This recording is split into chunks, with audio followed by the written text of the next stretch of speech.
രാഷ്ട്രീയ ഭിന്നതകൾ മറന്ന സ്ഥാനാർത്ഥികളും അവരുടെ പോളിംഗ് ഏജന്റുമാരും ഒന്നിച്ചുകൂടി ഗ്രൂപ്പ് ഫോട്ടോയ്ക്ക് പോസ്റ്റ് ചെയ്തത് കൗതുകമായി.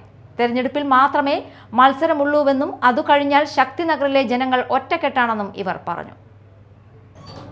കൊടകര പഞ്ചായത്തിലെ വാർഡ് 15 ശക്തിനഗറിലെ സ്ഥാനാർത്ഥികളും പോളിംഗ് ഏജന്റുമാരാണ് വോട്ടെടുപ്പിന് ശേഷം പോളിംഗ് കേന്ദ്രമായ കൊടകര GLP സ്കൂൾ അങ്കണത്തിൽ ഒരുമിച്ച് കൂടിയത്.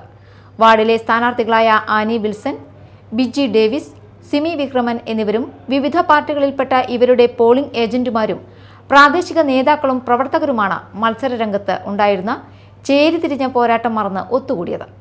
തെരഞ്ഞെടുപ്പിൽ മാത്രമേ മത്സരമുള്ളൂവെന്നും അതുകഴിഞ്ഞാൽ ശക്തിനഗറിലെ ജനങ്ങൾ ഒറ്റക്കെട്ടാണെന്നും ഇവർ പറഞ്ഞു. ആര് ജയിക്കും ആര് തോൽക്കുന്നില്ല.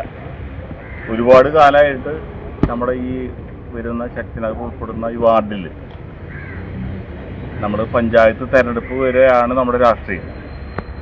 അത് കഴിഞ്ഞ് നമ്മൾ ഒരേപോലെ ജീവിക്കുകയും അതേപോലെ തന്നെ പ്രവർത്തനം നടത്തുകയും ചെയ്യുന്ന ഒരു സംഗതിയാണ് നമ്മുടെ നാട്ടിലുള്ളത്.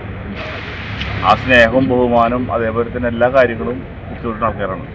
അതുകൊണ്ട് തന്നെ ഈ തെരഞ്ഞെടുപ്പിൽ യാതൊരു രീതിയിലുള്ള പ്രശ്നങ്ങളില്ലാത്ത ഒരു തെരഞ്ഞെടുപ്പാണ്. ഒരു ചെറിയ വാക്ക് തർക്കം ഒന്നുമില്ലാത്ത തെരഞ്ഞെടുപ്പാണ്. അത് ഇനിയുള്ള കാലങ്ങളിലും അത് ഉണ്ടാകണം. പുതിയ തലമുറയോട് നമുക്കത് പറയാനുള്ളൂ.